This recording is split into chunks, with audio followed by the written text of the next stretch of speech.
Call to order the regular meeting of the Gurnee Village Board of December 15, 2025. Roll call, please. Garner. Here. O'Brien. Present. Thomas. Present. Thorstenson. Here. Woodside. Ross. Here. 5 present, 1 absent. You'll all stand with me for the Pledge of Allegiance. I pledge allegiance to the flag of the United States of America and to the republic for which it stands, one nation, under God, indivisible, with liberty and justice for all.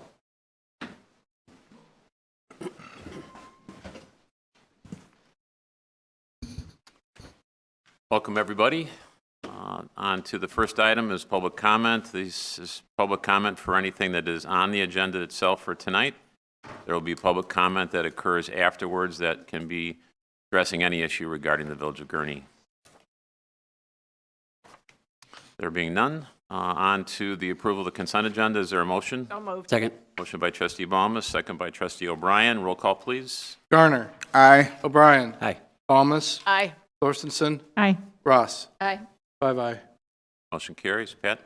Item number 1, approval of the minutes from the December 1st, 2025 meeting.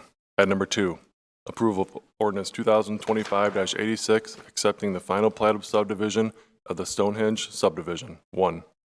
Item number 3, approval of ordinance 2025-87, authorizing a change order to the contract with Kelso Burnett for the Police Department Access Control System Upgrade Project in an amount not to exceed $34,000 to provide additional cabling and motion detectors. Item number 4, approval of ordinance 2025-88, authorizing the execution of a professional services agreement with FGM Architects to provide construction document, bidding, and contract administration services for the Public Works Fleet Garage Modification Project. Item number 5, approval of Public Works Department recommendation to award the Public Works main building masonry repairs to solid masonry experts at a cost of $26,050. Item number 6, approval of request from Fire Department to set a bid date of January 15, 2026 for the Fire Station number 2 bunk room, community room, and front office update project. Item number 7, approval of payroll for period ending November 28, 2025 in the amount of $1,549,231.32. Item number 8, approval of bills for period ending December 15, 2025 in the amount of $2,741,246.93. Is there a motion to approve? Move. Second. Motion by Trustee Garner, second by Trustee Ross. Roll call, please. Garner. Aye. O'Brien. Aye. Thomas. Aye. Thorstenson. Aye. Ross. Aye. 5 aye. Motion carries. On to petitions and communications. We're going to be doing the administration of oath of office for the promotion of Police Sergeant Tracy Pugliese, and then to Sergeant Tim Haman, and then Josh Silvernail. So, Jeremy, if you'd like to join me down front.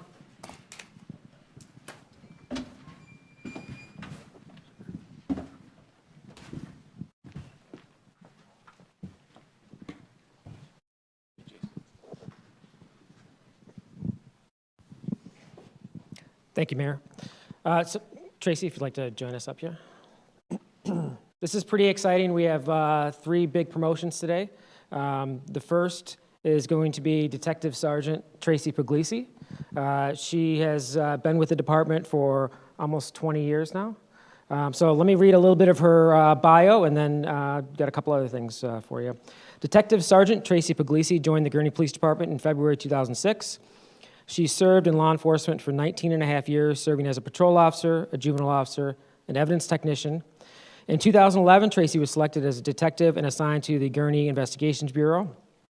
In 2014, Tracy was chosen to represent our department on the ICAC Task Force, which is the Internet Crimes Against Children, and the Lake County Major Crime Task Force as a homicide investigator. She also represented our department as a terrorism liaison officer. In 2018, Tracy was promoted to police sergeant and assigned to patrol. In 2023, Tracy was reassigned as the investigation sergeant, overseeing the school resource officers, VOP, the Gurnee Mills Detectives, excuse me. And Sergeant Pugliese is currently the liaison officer for the Lake County Children's Advocacy Center and the Lake County Human Trafficking Task Force. She's received several letters of recognition, letters of commendation, unit citations, and traffic safety awards. Sergeant Puglisi was selected as the Gurnee Police Officer of the Year in 2012 and 15. She has participated in many of the Gurnee Police Department programs throughout her career, including the Citizens Police Academy, Shop with the Cop, and the Gurnee Police Department Special Olympics. Sergeant Puglisi graduated from Illinois State University with a bachelor's degree in public relations. She also received a postgraduate paralegal certificate from Loyola University. Most recently, Sergeant Puglisi attended and graduated from Northwestern University Staff and Command, and she is married to her husband, Brian. And together they have one child, Jake. Upon promotion, will serve as the investigations commander. A couple interesting facts about Tracy is that she is one of our, when she took over as the investigation sergeant, I told her to focus on leading a team, leading the detectives, leading the SROs, and to leave the casework to them. But she couldn't let that go. So she helped solve one of our cold case homicides that we had going, basically by herself, while she was back there managing a team and looking out for some of the victims that don't have voices anymore. So one of the things with when you go back to investigation, especially if you're in charge of that division, investigations is like the ER of the police department. Anything and everything that patrol can't handle, they need more resources, they need specialties, it all goes back to investigations. So there's no one better to lead that organization, to lead that division than Sergeant Puglisi. So congratulations.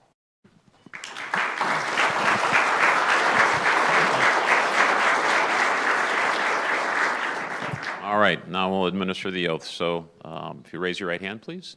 I state your name. I, Tracy Puglisi, Have been appointed to have been appointed to the office of Commander the office of Commander in the Village of Gurnee in the Village of Gurnee, in the state of Illinois. State of Illinois.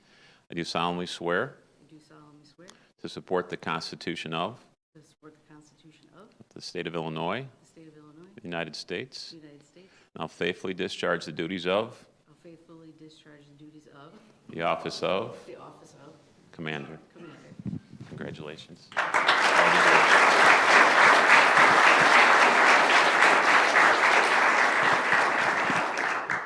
Who do you want to have?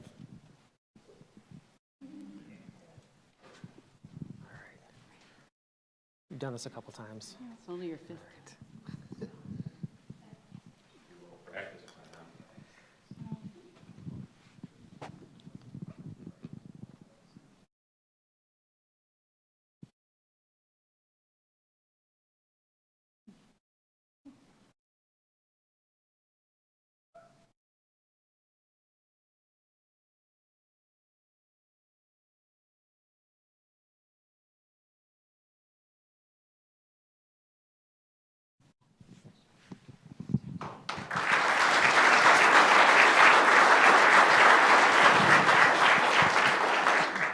I'm not very good at giving speeches, so mine will be short. But I want to thank everybody for coming. I want to thank the village for the opportunities that I've had throughout my career. I couldn't think of a better place to work. Honestly, it's been a great experience. I love the people that we work with. I think we have one of the best departments around. I'm biased, but we do. Yes. So thank you for everybody that's here. I want to thank my family for coming out and supporting me. They're always there for me. It's wonderful. And I am looking forward to this new role. So thank you. And thank you to the village and the mayor.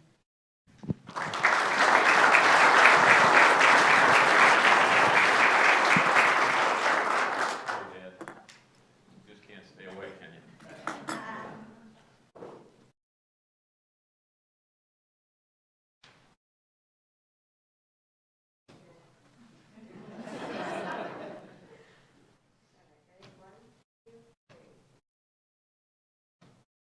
Another one without us.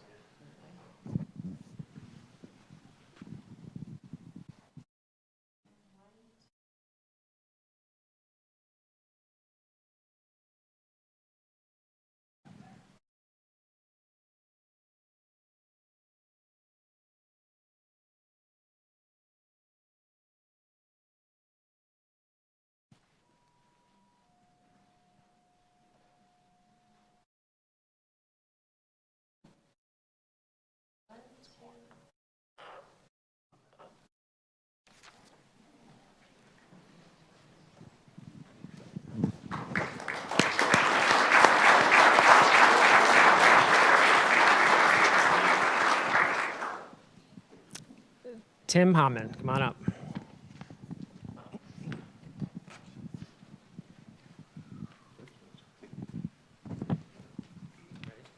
Ready? Do your worst. All right. Sergeant Tim Hammond has been a member of the Gurnee Police Department since 2014. He served in the Patrol Division until his promotion to sergeant in March 2023. Prior to joining Gurnee, he served in as a police officer in Southern Illinois for more than 7 years. With nearly 20 years of law enforcement experience, Sergeant Hammond has served in a variety of specialized roles and leadership roles. His services include assignments as a traffic safety unit officer, a member of the Illinois Law Enforcement Alarm System Mobile Field Force, a task force investigator, and a member of the Lake County Incident Management Team. He currently serves as a patrol sergeant, field training officer, crisis intervention team officer, juvenile officer, emergency vehicle operations course instructor, evidence technician, and UAV pilot. Tim earned his bachelor's degree in criminal justice studies from Southern Illinois University in 2004, and he is a recent graduate of the Northwestern University School of Police Staff and Command. Tim is married to his wife, Dana, and together they have 2 children, Lily and Max. Upon his promotion, he will serve as the commander for the patrol night shifts. A couple things about Tim is that when you go to any major event in Gurnee, no matter what it is, Gurnee Days or anything else, Tim has been behind the scenes doing anything and everything to make sure that any emergency preparations are planned for that event, whether it's resources, paperwork, just to make sure that every event in town goes off flawlessly, and if there is anything that comes up, that we're able to respond to it. So he's the one that's behind the scenes making sure all that stuff happens. So I couldn't be prouder for him to be the next commander. Congratulations. Sure.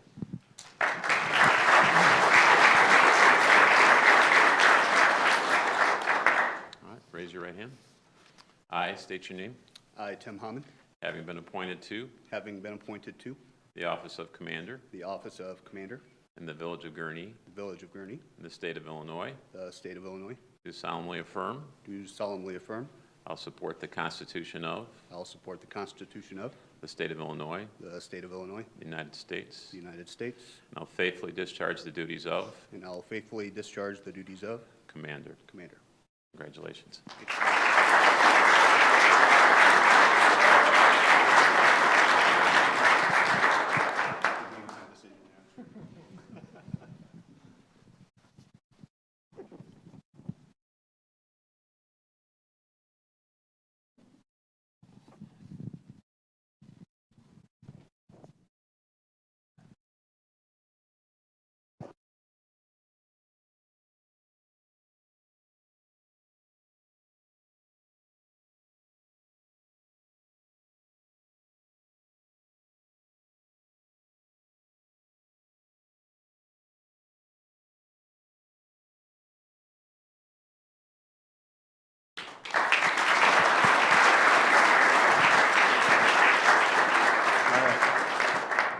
Yeah, you can.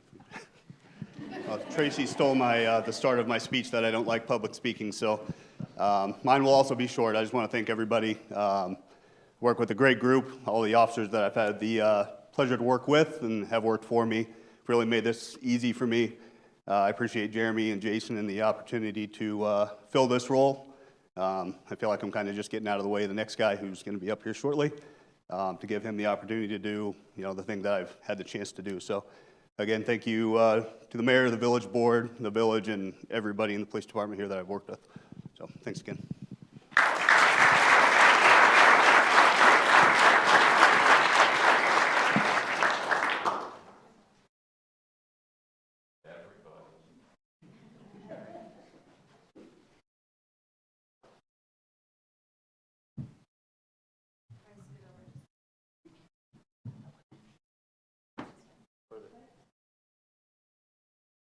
Perfect.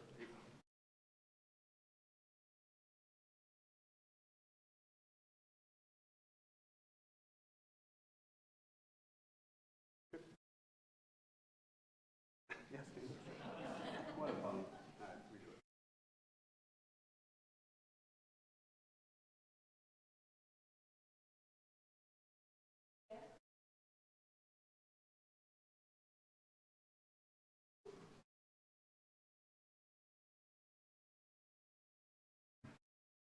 That's it.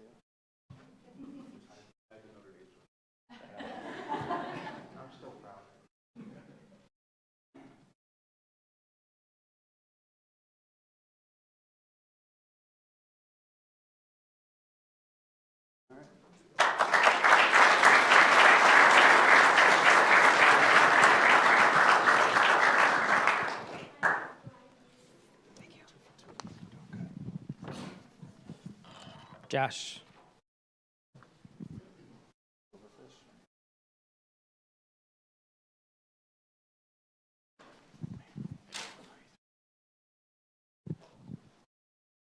You know the deal. Lower down a little bit. All right. All right, Josh. I saw it. All right. Detective Joshua Silvernail joined the Gurnee Police Department in January 2020. Prior to entering law enforcement profession, he was the owner and operator of CrossFit Gym in Wheeling, Illinois. Detective Silvernail graduated from Albion College in 2007 with a degree in exercise science and what is that? Speech and communication? Okay. During his 5 years in law enforcement, Detective Silvernail has served as a police officer, juvenile officer, evidence technician, defensive tactics instructor, crisis intervention officer, field training officer, gang officer, honor guard member, trauma and shock management instructor, and use of force instructor. He currently oversees the defensive tactics program for the Gurnee Police Department. In 2020, Detective Silvernail created the Gurnee Police Department mentorship program, establishing a system to help newly hired officers acclimate to the policing profession and providing them with resources needed to succeed at the academy during field training and beyond. In 2024, Detective Silvernail was appointed as a detective in the Gurnee Visitor-Oriented Policing Unit. He continues to serve in this capacity, assisting the Investigations Bureau, Gurnee Mills, Six Flags, and various other patrol functions.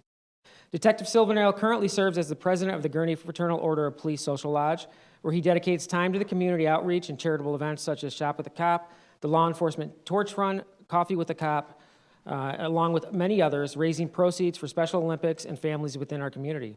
Detective Silvernail also assists in teaching community members through both the Citizens Police Academy and the Youth Citizens Police Academy programs. In addition, he supports neighborhood watch initiatives throughout the village of Gurnee. During his 5 years of service, Detective Silvernail has earned multiple unit citations and traffic awards.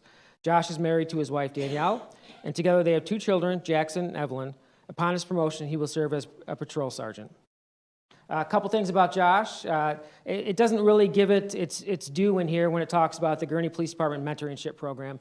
It's it's something unique to Josh where it's hard to recruit and retain qualified candidates. And from the start, Josh and Deputy Chief Kalinowski make contact with whoever it is that's going through our program. And then Josh sticks with them through the entire academy. So if they need help at the academy, when they come back on the weekends, Josh is there supporting them, and it's really a bond and a mentorship program that really every police department needs, and he's a model for that.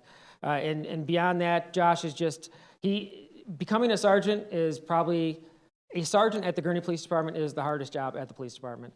It literally runs the entire organization. All the rest of us could step back, and if there are sergeants on the patrol shifts, the department would be fine because the officers are the backbone of the department that's ran by the sergeants, and they really set the climate and the culture for the police department. And Josh is the perfect example and the perfect person to put in that position. So congratulations, Josh. Thank you,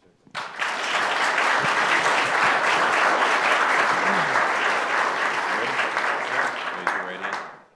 I state your name. I, Josh Silvernail, Having been appointed to have been appointed to the office of sergeant the office of sergeant in the village of Gurnee, in the village of Gurnee, county of Lake, in the county of Lake, state of Illinois, in the state of Illinois, do solemnly swear do solemnly swear to support the Constitution of to support the Constitution of the state of Illinois, the state of Illinois, United States Constitution, and the United States Constitution, and that I will faithfully discharge the duties of and I will faithfully discharge the duties of sergeant. sergeant. Congratulations.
That's my dad. That's my hero. Thank you for being here. I am sorry.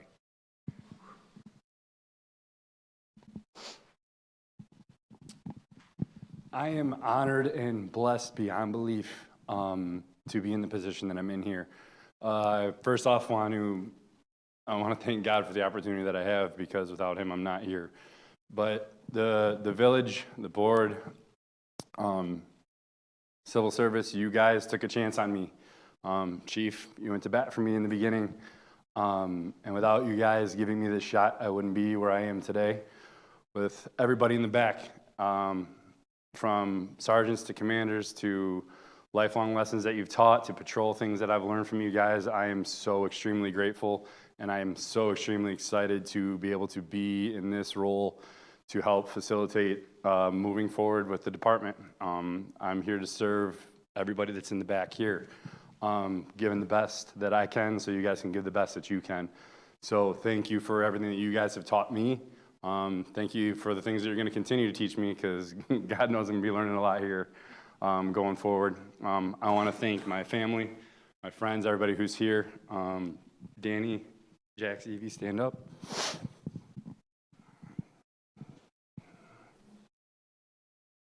Come here, little one. Stand up at least. Yeah, you got to come down too. This is my why. Everybody needs a why, and this is mine. You are a rock. Thank you. She's got a full-time job, full career, and she's still here to support. And I'm just so blessed and grateful. And I'm grateful for you too. So thank you. Thank you, everybody, and I look forward to the future.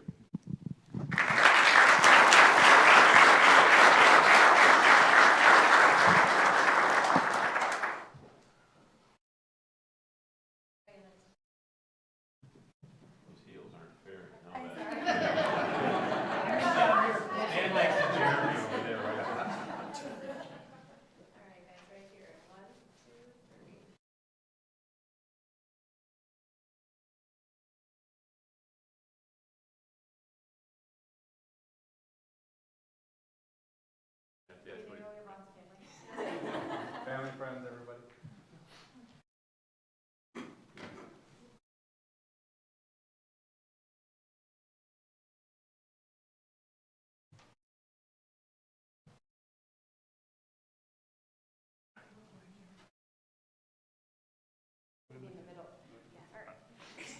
Sorry.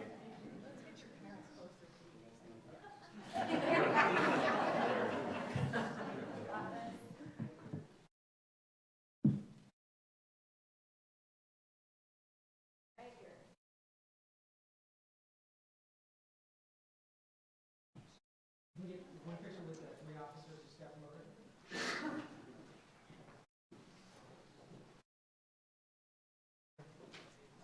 Mayor, Jason.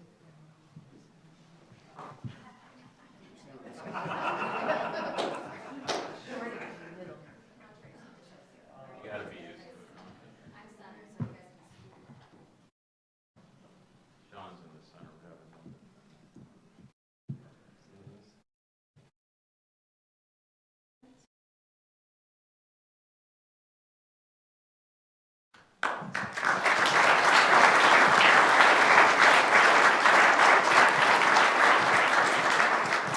So I just want to say that this is just an indication of family, and really just the internal promotion just warms my heart, because when we hire initially, it just indicates that we put a lot of effort and a lot of time into hiring the right people, and that's evident by the fact that we can then promote them into spots and know that they're still the right people. So just really proud of the Village of Gurnee. The police department just does a great job, so thank you.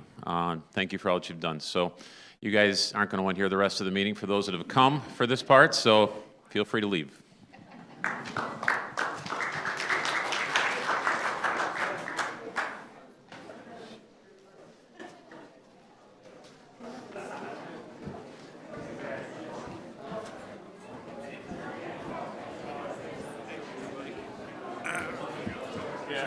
You gotta stay.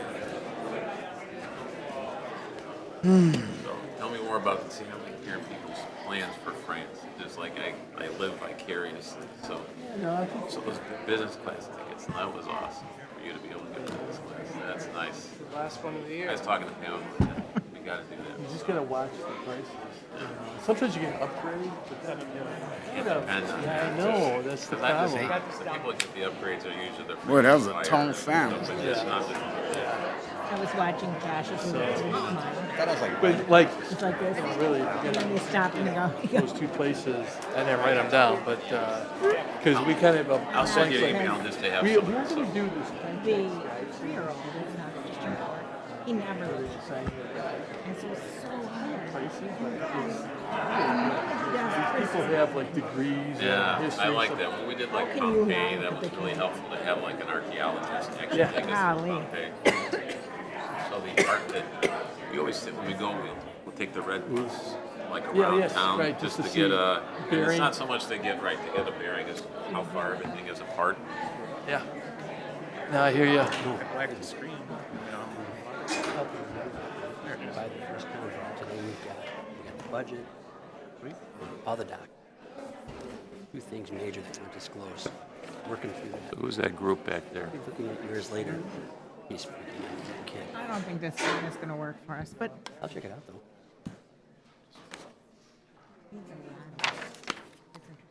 All right, so on to item 4, approval proclamation designating January 2026 as Lake County Crime Stoppers Month in the Village of Gurnee. Crime Stoppers of Lake County, a nonprofit organization primarily funded by private donations, has been serving the Village of Gurnee and the surrounding area by providing cash rewards for information leading to the solving of crimes. Through their actions and the work of local law enforcement, this has led to nearly 7,000 arrests and convictions and the recovery of over $30.7 million worth of contraband and recovered stolen property since April 26, 1983. Now therefore, I, Thomas Hood, Mayor of Gurnee, do hereby proclaim January 2026 as Lake County Crime Stoppers Month in the Village of Gurnee and encourage support for Crime Stoppers of Lake County. Is there a motion? Second. Motion by trustee Balmas, second by trustee O'Brien. All those in favor, say aye. Aye. Also, just as a reminder, I have the State of the Village address immediately following the January 26, 2026 Village Board meeting. On to reports. Presentation by Finance Director Brian Gusnell. Fiscal year 25-26 second quarter financial performance. Brian? All right, thank you, Mayor. Included in the material is the second quarter report. This is for the period May 1, 2025 through October 31st, 2025. Before we get into the numbers, just want to review our planning and reporting cycle. Just there's 3 elements. Long-term planning, which we're actually starting for the fiscal year 27 now. The short-term planning is the annual budget, and then we are in the reporting for fiscal year 26 here with the quarterly status updates. Looking at cash and investments at the end of October, totaled $50.1 million. 12% of that was in checking accounts, 55% in money market accounts, and 33% in investments. 65% of all funds belong to the general fund, 11% to the capital improvement fund, and 13% to the water and sewer funds. Getting into major revenues in the general fund, they account for 68% of all general fund revenue. End of October, there was an annual budget of 36.9 at the end of October. Actual receipts were 20.9 million, or about 56.7% of budget. That puts us about 10.1% ahead of the seasonally adjusted budget and 7% ahead of last year. So overall, doing well. Sales tax, this is home rule sales tax and state shared sales tax, total budget of 21.5. End of October, we were at 12 million, or 55.9% of budget. Puts us 18.5% ahead of the seasonally adjusted budget and 14.9% ahead of last year. So very strong here. I always get asked the question, what segments or categories do we see the increases in? So I just included a little chart here on the bottom right. These are just the top 10 year over year for the same 6-month period increases here. So you can see a bunch of those categories. It's hard to tell within those categories what's like inflationary price increases versus volume related. But I can tell you Of those 10 categories, we have some sort of incentive agreement with five of those categories. So I don't think it's any coincidence that, you know, we're pushing it and we are seeing the increases in the sales tax, so. Looking at amusement tax, annual budget here, 4.2 million. Actual is 2.7 million, or 66.2% through the year. It's actually behind the seasonal budget because of seasonality, so 5.3% behind seasonal budget, 7.9% behind last year. Looking at food and beverage tax, annual budget here just under 3 million, 2.9. Actual through the end of October, 1.7, or 58.9% ahead of budget, 12.3% ahead of the seasonally adjusted budget, 11% ahead of last year. So strong food and beverage tax. Hotel tax, annual budget 2.4, actual 1.3, puts us ahead of budget, 8% ahead of the seasonally adjusted budget, and 9.7% ahead of last year. So all but amusement tax is doing strong. Looking specifically at general fund revenues, total through October, 29.2 million, or at about 54.6% of budget overall. A couple variances, timing variances, building permit fees, business liquor license fees, some reimbursements for, you know, workers' comps and things like that. So it's actually a good thing that that's behind budget. And then closing of the 911 fund, which will happen at the end of the year. One of the variances that we do anticipate carrying through the year is the red light revenue variance. Obviously, we had some intersections offline, and then decided not to move forward with the program from here. So we'll see that variance carry through the end of the year. On the expenditure side, expenditures are at 26.4 million, or just under the budget, 49.3%. Mostly timing stuff. Insurance premiums is the big one. We do have one that we expect to carry through the end of the year, and that was some expense related to some litigation that was settled. Looking at the general fund balance, unaudited, we should have the audit final here in the next couple weeks. But unaudited, fiscal year 25, 34.37 million, or 76% of fund balance, puts us about 5.9 million over the policy limit. That doesn't include any surplus that we'd have for this year. And so I just wanted to point out that we have a very aggressive capital plan we're going to be presenting here in another month. So it's likely we will need all that 5.9 million transfer to help support that capital plan. Bunch of big things going on. Fuller Road's just a massive project we'll talk about at the capital meeting. Some big equipment, and then the second part of the irrigation system for Bittersweet coming up. So a lot of big things, but we'll talk more about that January 5th. Water and sewer side, total revenues are at 57.1% of budget, so ahead of budget. Expenditures at 54% of budget. A lot of that is timing related. For a total revenue and expense variance of negative 928. As a reminder, we budgeted to draw down fund balance 2.3 million here, largely for capital projects. Timing variances pretty much only here. Permits, reimbursements, same kind of things that were in the general fund. Insurance premiums, and then obviously the biggest expense here, capital projects. So that's the variances here, almost all related to timing. And with that, I'm happy to take any questions. All right. Questions to my right? Trustee O'Brien?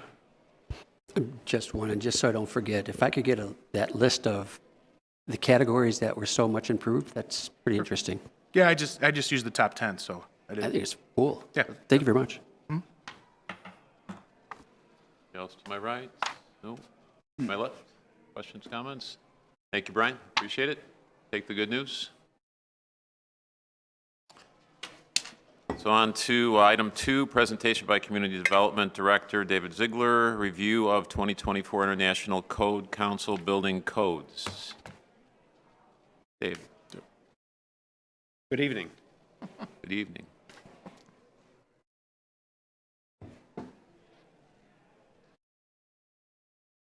Okay, so tonight I'm going to be giving a high-level overview of the proposed 2024 International Building Codes that we are proposing to adopt, as well as our local amendments. General overview, our target was to do these every 6 years. Our current code cycle is the 2012. I've been a bit remiss in getting these adopted. Had a couple of misdirections, but we're before you tonight getting these nailed out. Jacob Litz, our new Assistant Community Development Director, has been fantastic in helping me get these across the finish line, so big thanks to Jacob. So we have 7 codes that are before you tonight. The International Building Code, the International Residential Code, the International Fire Code, the International Fuel Gas Code, the International Mechanical Code, the International Swimming Pool and Spa Code, which is a new one for us this year, and everybody's favorite, the International Wildland Urban Interface Code, affectionately called the IWUEC. So some codes that are not part of tonight's adoption cycle and that are being considered or are in review process at this point. The National Electrical Code, which is outside of the International Code Council's list of approved codes. The Illinois Plumbing Code, which is a state of Illinois code and not part of the international code cycle. The Illinois Energy Conservation Code, which is automatically adopted by the state of Illinois. The International Zoning Code, which we have chosen to do our Gurnee zoning code instead. So that's one that we don't follow the international guidelines. New one, the International Green Construction Code. That one we've got in our offices, and we're going to be evaluating that one to see if there are some elements or if the whole thing should be adopted by us. The International Private Sewage Disposal Code, septic fields, things that we don't deal with here in the village, so we're not adopting that one. The International Property Maintenance Code is one that we use as kind of a basis for our code enforcement.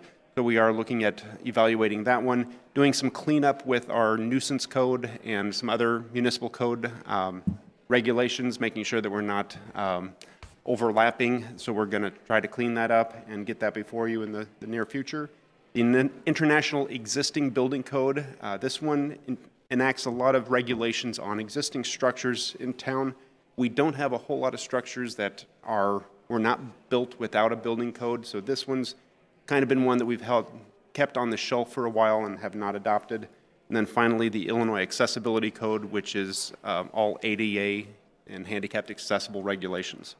So these are all codes that are either adopted through the state level or we're not going to adopt or that we are currently working our way through.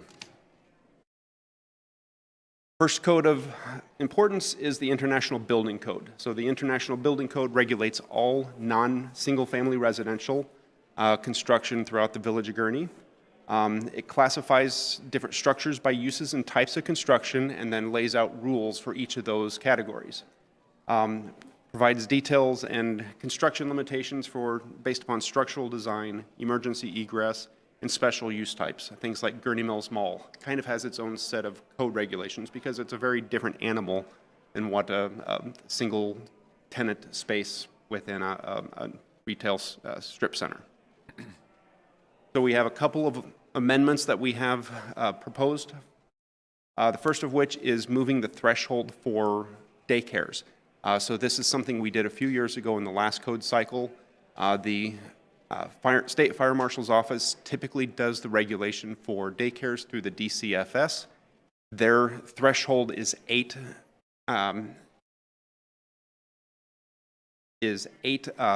children under the care. So the International Building Code is 5. So we realigned these two so that the building code regulations align with what the State Fire Marshal and DCFS requirements are. So we're bringing this amendment forward to the current code. The other local amendment that we have in this one is just modifying the minimum elevator space size to align with what Gurnee's stretchers for the Gurnee Fire Department are. Moving on to the International Residential Code for 1- and 2-family dwellings. So this one is just as it says, it's the code that is enacted for all single-family construction as well as duplex construction. Everything that is involved with that type of construction is included in here, with the exception of plumbing, which is regulated by the Illinois Plumbing Code, and electrical, which is regulated by the National Electrical Code, and then, of course, our Gurnee Zoning Code. Some of the local amendments that we have a few administrative amendments, licensing fees, inspections, basically how we deal with requiring architects to design new structures, everything down to, because of our high water table, we require a damp-proof and tile inspection before backfill happens on the foundation walls. One that we discussed and approved last time as well, garage drywalls. As of right now, the base residential code requires 5/8-inch drywall on just the ceiling if you have residential space above the garage. So it's a small incremental cost to do the 5/8 Class X drywall on the exterior all surfaces of the garage. So we require that that entire garage space be drywalled, gives a lot better fire protection in case something happens in the garage, which is, as Chief Kavanaugh can attest to, that's the source of a lot of the fires that we see. So just a little better protection for the rest of the house. One thing that we have disallowed is unvented gas log heaters. They are allowed in the code, but the parameters around them are very generous as far as required square footage. So I think it's a 3,000 square foot space you have to have in the room to have an unvented gas log fireplace. We don't see too many of those, and we just wrote those out to avoid some confusion. Along with some of the ducting systems, basically we don't allow drywall ducts for HVAC systems. So we want everything to be metal so that it's easier to clean for both the returns and the supplies within the HVAC system. And then we went through all of the appendices for the IRC. There's a lot of new appendices this time around. Everything from mandating, conduit systems for solar panels, a lot of electrical vehicle, pre-wiring the house for those types of things. We felt at this time we should keep it optional. The code allows for it, but the additional appendices, if they were to be adopted, would mandate it as part of the construction. So at this point, we felt it was a little premature to require some of those aspects. Moving on, International Fire Code. Purpose of the code is to provide reasonable levels of life safety and property protection from the hazards of fire, explosion, or dangerous conditions in new and existing buildings, structures, and premises, and to provide a reasonable level of safety to firefighters and emergency responders during emergency operations. So this regulates all of the emergency planning and preparedness, fire sprinkler systems, alarm systems, emergency egress, finishes and fixtures, as well as hazardous materials and operations. We do have a couple of local amendments to the fire code. First of which is probably the biggest one. This is the same one that we carried through at the last code cycle. There's a 0 threshold for all non-residential buildings. So many buildings, the base code has some higher minimum thresholds for different uses of buildings. We have chosen to bring that all the way down to 0 so that all commercial buildings in the village of Gurnee shall have sprinkler coverage. That's been a standard for the village for the last 20 years or so. So we're carrying that one forward. We've implemented some upgrades to standpipes and control valves to allow the firefighters better access and better control over how the sprinkler water is directed throughout the building. Fire alarm upgrades. So we're proposing to increase the battery life for the fire alarms and the radio systems. For any new construction, the base fire alarm batteries is a 24-hour fire alarm. So if you imagine you walk out of your business, close the door at 5 o'clock, power goes off at 6 o'clock, 24 hours is going to expire well before, or 24-hour battery will expire well before you show back up on Monday morning. We're wanting to kind of bridge that gap. So we are requiring a 60-hour battery life for both the fire alarm as well as the radio systems to bridge that gap for new construction or major alterations. So that's a new one that we're putting in this year. The final one is large mercantile fire alarms. So a few years ago, Gurnee Mills started working on upgrading their fire alarm system throughout the Mills Mall.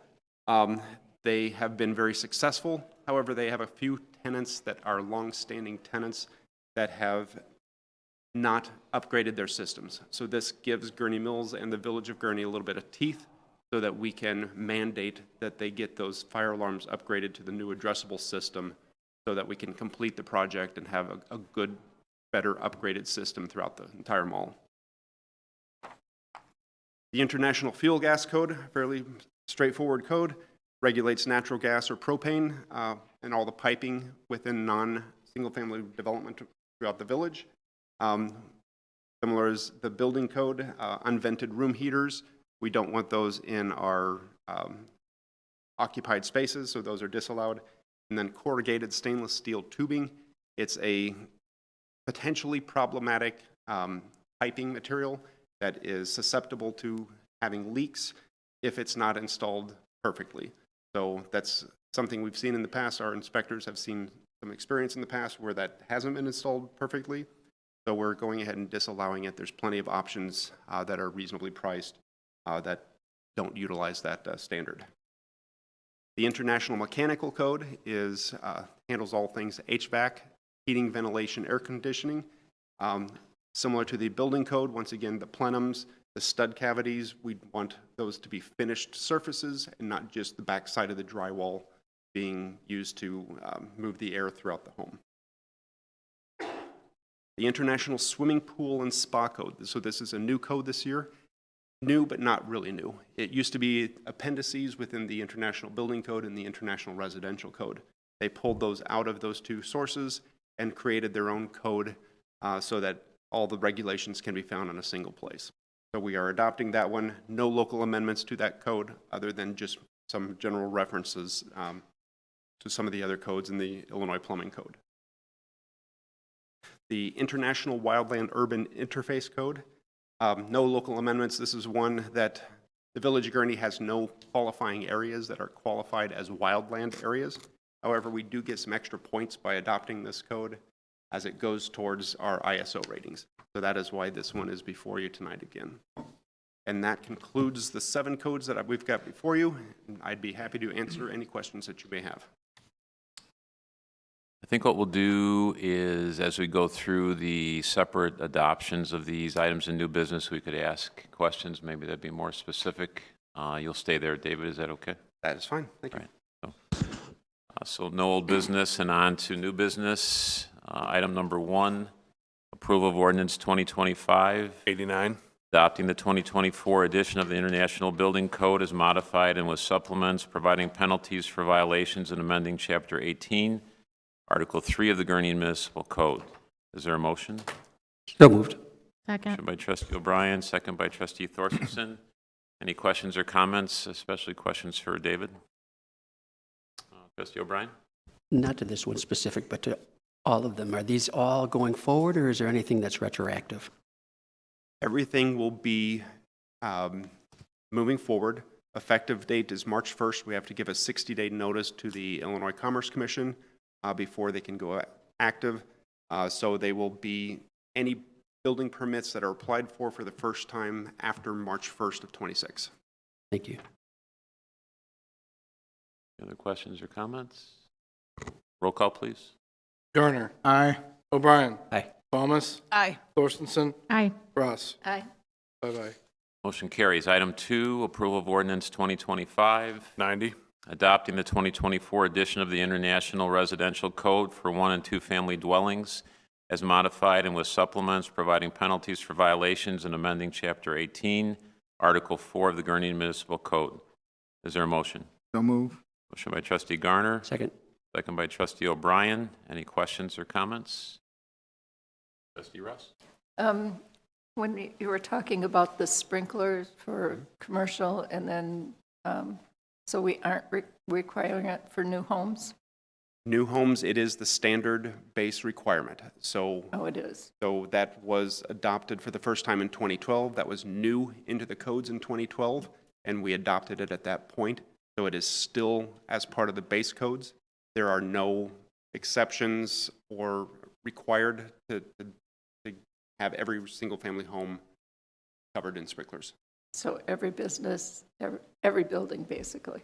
Every building, yes. Okay, Minus accessory, like sheds and things like that. Yeah. Thank you. Your left, my left. Roll call, please. Garner. Aye. O'Brien. Aye. Thomas. Aye. Thorstensen. Aye. Ross. Aye.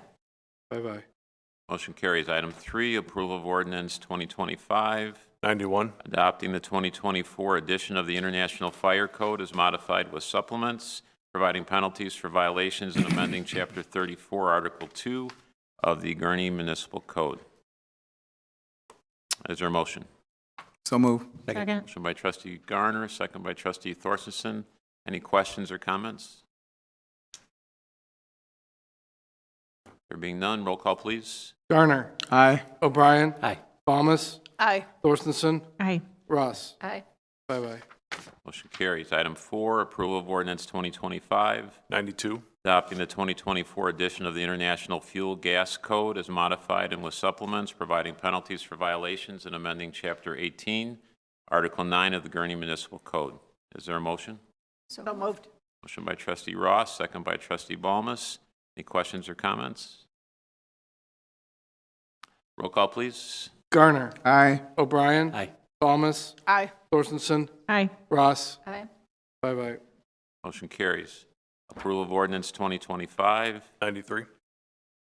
adopting the 2024 edition of the International Mechanical Code as modified and with supplements, providing penalties for violations and amending Chapter 18, Article 6 of the Gurnee Municipal Code. Is there a motion? So moved. Motion by trustee O'Brien, second by trustee Balmas. Yes. Any questions or comments? Roll call, please. Garner. Aye. O'Brien. Aye. Thomas. Aye. Thorstensen. Aye. Ross. Aye. 5 Motion carries. Approval of ordinance 2025, 94. adopting the 2024 edition of the International Swimming Pool and Spa Code as modified and with supplements, providing penalties for violations and amending Chapter 18 and adding Article 11 to the Gurnee Municipal Code. Is there a motion? So move. Motion by trustee Garner, Second. second by trustee Thorstensen. Any questions or comments? Roll call, please. Garner. Aye. O'Brien. Aye. Thomas. Aye. Thorstensen. Aye. Ross. Aye. 5 Motion carries. Item 7, approval of ordinance 2025, 95. adopting the 2024 edition of the International Wildland Urban Interface Code as modified and with supplements, providing penalties for violations and amending Chapter 18, Article 10 of the Gurnee Municipal Code. Is there a motion? So moved. So moved. Motion by trustee O'Brien, second by trustee Ross. Any questions or comments? Roll call, please. Garner. Aye. O'Brien. Aye. Thomas. Aye. Thorstensen. Aye. Ross. Aye. 5 Motion carries. On to public comment. Public comment's an opportunity for the public to speak on any item not on the agenda. If you'd like to step to the microphone and state your name. Hello, good evening. My name is Julian Ruiz. I went to Gurnee schools and have lived in the area my whole life. I'm also an organizer with the Party for Socialism and Liberation. Over the past few months, ICE and CBP agents have kidnapped over 3,000 of our friends, family, and neighbors all over Chicagoland, including people right here in Gurnee. Masked and armed men even burst into the high school to abduct 2 men. This ICE terror has done immeasurable damage to our community. People are afraid to come here and work or shop. Students have to worry that their friends or family members are going to be taken away when they should be focused on being kids. But we've seen huge crowds of people come to Gurnee for No King's Day and the Gurnee Peace Walk to protest against ICE terror. Now we need to get even more organized and prepare for when Border Patrol comes back with 4 times as many agents in the spring. That's why I and others in the community continue to ask that the Gurnee Village Board pass an ICE-free zones resolution. ICE-free zones build on existing state laws and restrict federal agents from using village property for civil immigration enforcement. Municipalities like Waukegan and North Chicago have already passed similar resolutions, and these protections only get stronger the more cities that join. ICE-free zones make it harder for ICE and Border Patrol to operate and gives us more space to organize against them. They show ICE and Border Patrol that they are not welcome here in Gurnee, and they show the immigrant community that their city stands with them. Thank you. Thank you.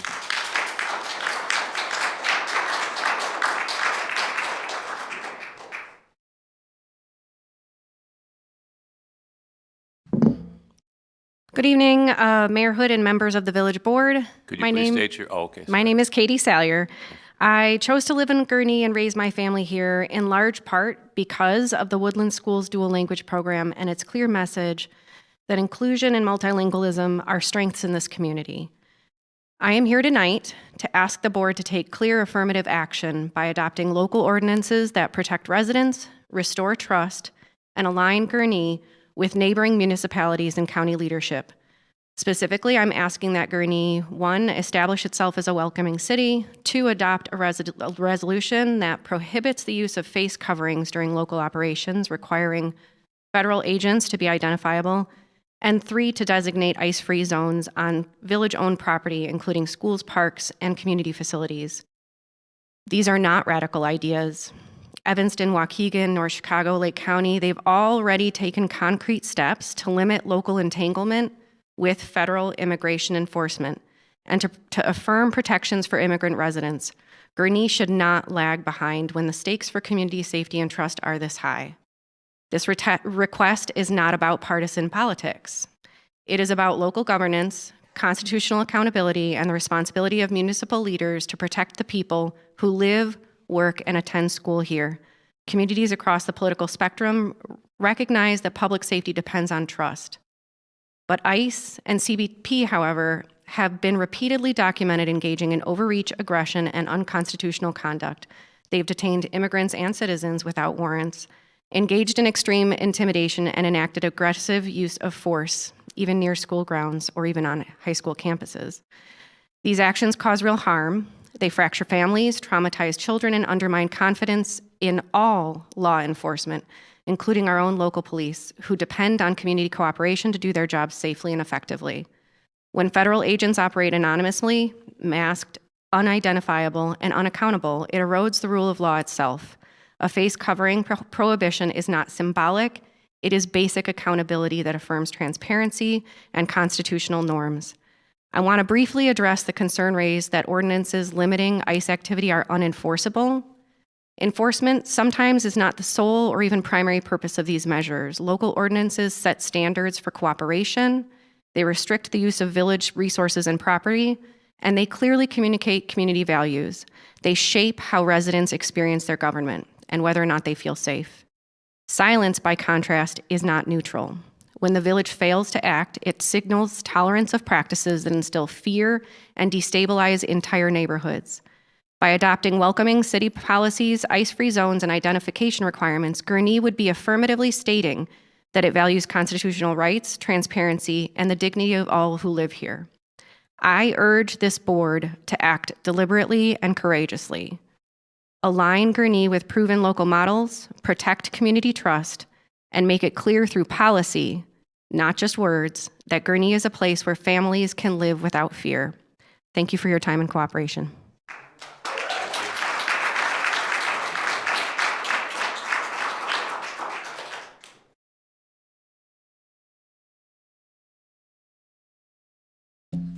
My name is Mike Barr. Lived in Gurnee since 1988. Moved into the Westgate subdivision when it was brand new. And by the way, the meeting here tonight was outstanding. Appreciate a chance to hear that.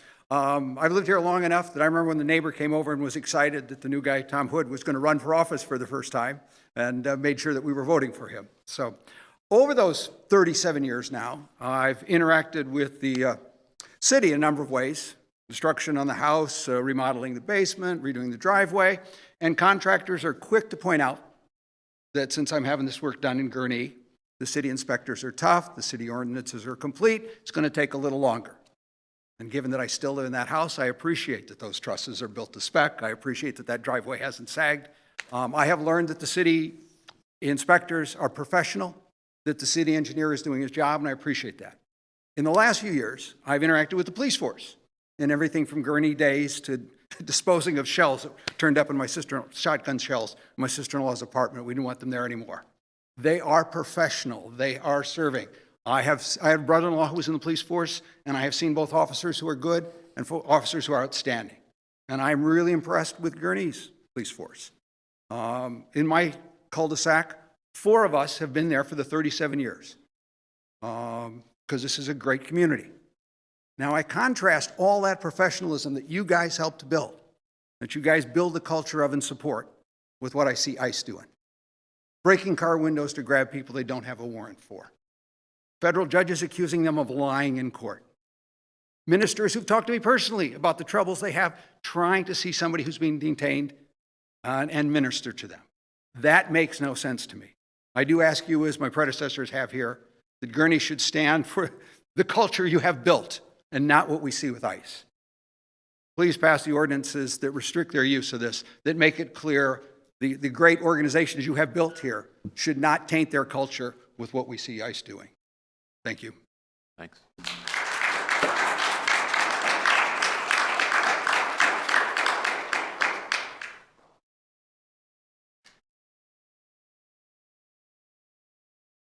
Hi, my name is Jerry Stingle. I'm a Gurnee resident for 20 plus years. I put my 4 kids through Warren Township High School. I want to voice my support for an ICE-free zone within Gurnee, as our neighborhood communities, other neighborhood communities have done. Thank you for your time. Thank you.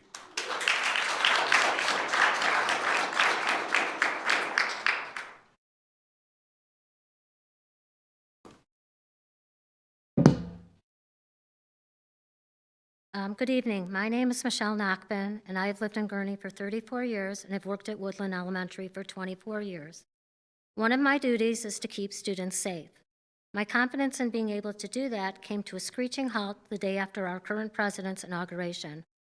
A 3rd grader who was hanging up his backpack was showing his passport to a large group of students. No parent should be so scared that they feel that they need to send their child to school with a passport or other vital pieces of information. Since then, I can only imagine how many students are coming to school every day with such documents. I have watched countless videos and have read endless accounts of people being abducted by ICE. Every one of those has made me sick to my stomach and brought tears to my eyes. It's just a matter of time before I witness those horrific acts in person. I recently had a glimmer of hope, though, as local government officials began speaking out in opposition of ICE, and some enacted proclamations against ICE in their towns. To my dismay, despite the numerous ways that Gurnee keeps residents constantly informed, there was no communication until the posted video and statement on November 14th on Mayor Tom Hood's and the village's Facebook page, a platform that not all residents use. Least to say, I am disappointed with his response. Mayor Hood, in your statement you said, "I do not agree with making resolutions that we cannot enforce." I agree that such resolutions may make no difference. However, words do matter. Words condemning ICE's presence in our community would show that you, as well as our local government, care about, value, and respect everyone in our community. On your Tom Hood for Gurnee Mayor Facebook page, you wrote, "I try to never pass up an opportunity to meet with our youth. You never know how one's conversation may impact someone's life. So you obviously do believe in the power of words. So then I ask, why are they not important when it comes to speaking out against ICE? In your recent statement and video, you also suggest ways that we can help, such as, and I quote, assist individuals or businesses that have had family members deported. While many of your suggestions are practical and helpful, they are reactive. For a town that places great emphasis on being proactive, I find it sad when it comes to ICE, you refuse to try and be proactive by enacting a proclamation against them. In all honesty, though, I'm not totally surprised by your words because of the short-sightedness you have shown at the end of the mayor's message on the Village of Gurnee's keeping posted newsletters each November with sentiments such as, and I quote, "May you have a great Christmas and a Happy New Year," and quote, "May you have a happy Thanksgiving, Merry Christmas, and a Happy New Year," rather than acknowledging those winter holidays that many Gurnee residents celebrate instead of Christmas.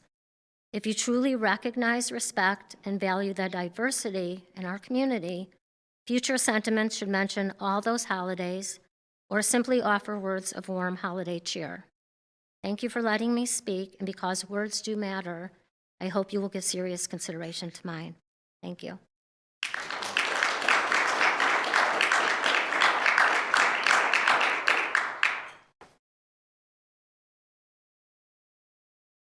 Good evening. My name is Katie Camp, and I'm a mother, a teacher of 15 years in the district, and a community member for over 20 years. I'm kindly asking that you please reconsider your stance on allowing ICE on public property in Gurnee. Recently, several towns in Lake County have issued executive orders reaffirming their commitment to protecting the dignity and safety of all residents, regardless of immigration status. Those orders make it clear that no city resources, property, or personnel will be used to support civil immigration enforcement. The main reason my family has continued to live in Gurnee is because of its rich diversity. My family and I are proud to live in a community where many different cultures and ethnicities accept and take care of each other. As I'm sure you are aware, a month or so ago, ICE took a person from the Gurnee Chipotle, which was especially traumatizing, not only for the person taken, but for the family members, for the people watching, for the employees at Chipotle. Imagine if this happened at our local library or town hall. We all know how hard it was recently on our Warren high school students, how traumatizing it was for them, especially the special ed kids, particularly the ones that were trampled on by ICE. I fear that something like this could happen in my own school in Gurnee. By saying no to ICE on public property, we are also making a statement to our Latino community members. We're letting them know that we stand behind them, support them, and value them as human beings. As residents yourself, I ask you to look inside your own hearts. How would you feel if that was your child? How would you feel if your child were at a library or school and they were to watch this trauma unfold before them? Why is it okay? Why is it that a Latino person has to now carry a passport because of the color of their skin, even though they're US citizens, yet a Caucasian person does not?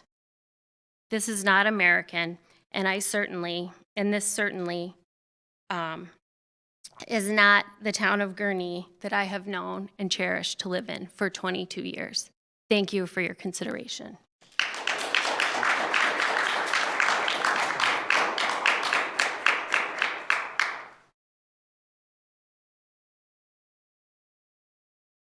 Good evening, everyone. I'm Claire Plowgen, and I have lived in Gurnee with my family, my husband, and our 3 kids for the past 7 years. I also graduated from the Woodland School District in 8th grade, and my husband and I are both proud Warren alums, and we chose to move back to Gurnee following college and graduate school in other states, in large part because we value the diversity in the area and wanted our children to be part of the dual language program at Woodland. I also work as a bilingual speech-language pathologist in the Woodland School District, and I'm very proud of our school district and its dual language program. And as you've heard, it definitely draws a lot of younger families with kids to the area. Our Hispanic and Latino families who participate in the dual language program are an integral part of its strength. Our students and families share their language and culture with students and families who do not speak Spanish at home. Since ICE increased its presence in our area in the fall, I have become very worried for my students and their families. My students, regardless of citizenship status, are in danger of being approached and detained by ICE solely based on the color of their skin. This is highly concerning to me. According to U.S. News and World Report, the percentage of Hispanic and Latino students in our school district is 39.7%. This means that approximately 4 out of 10 students or their families in our district could be at risk of being detained by ICE. When ICE's presence increased a couple months ago, there was an observable significant decrease in Hispanic and Latino immigrants utilizing services addressing basic rights and needs like healthcare, education, and grocery shopping. If we allow ICE onto public properties in Gurnee, many potential customers may be deterred from patronizing businesses in Gurnee.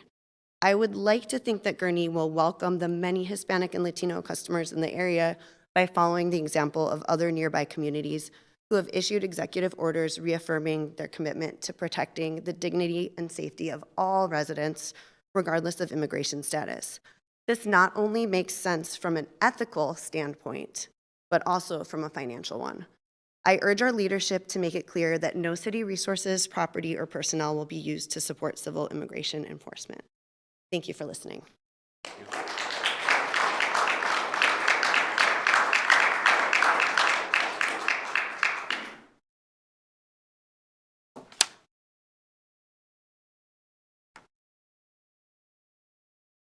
Hi, my name is Anna Daniels. I wasn't sure if I was going to be able to come tonight, so I didn't prepare anything, but I just want to kind of second what everybody has said here. I'm a resident of Gurnee. I've taught in the Gurnee schools for over 20 years. And while politics aside, everything else aside, we're a community, and I think we should be here for each other regardless of anything. We're here to support each other. We do see changes in our students. We see changes in the staff who comes, like we're short-staffed when people are afraid to come to work, and that affects our kids. I just think we all need to back each other, and I wanted to second everybody's prepared. Thank you.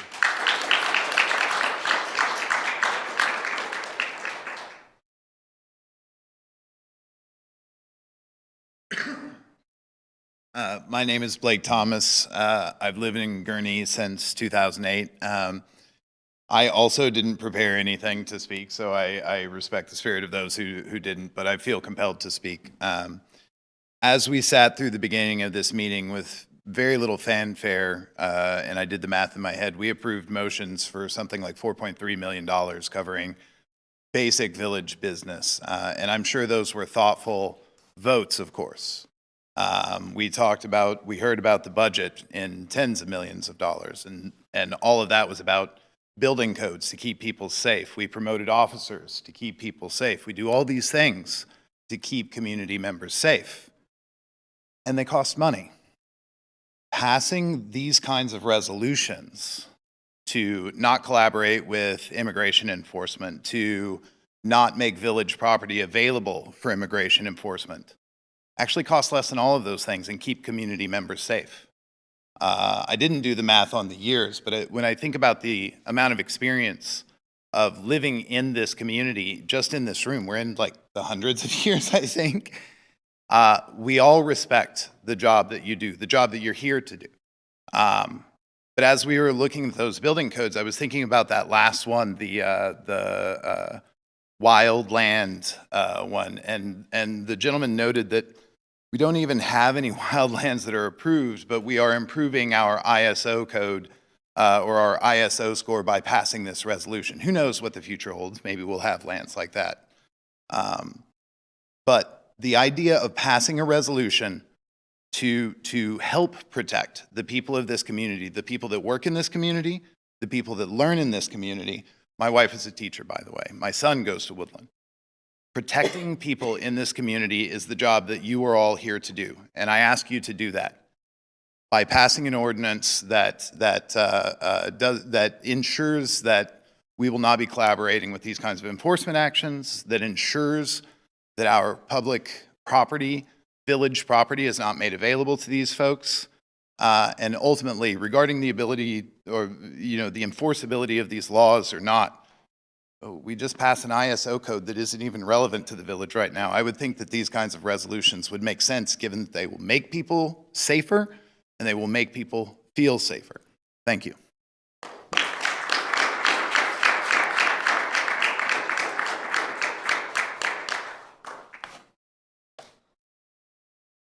All right, there being nothing further for public comment, is there a motion to adjourn? So moved. Second. Motion by Trustee Balmas, second by Trustee O'Brien. Our last meeting before the end of the year, so pray you have a great Christmas and a prosperous new year. So thanks.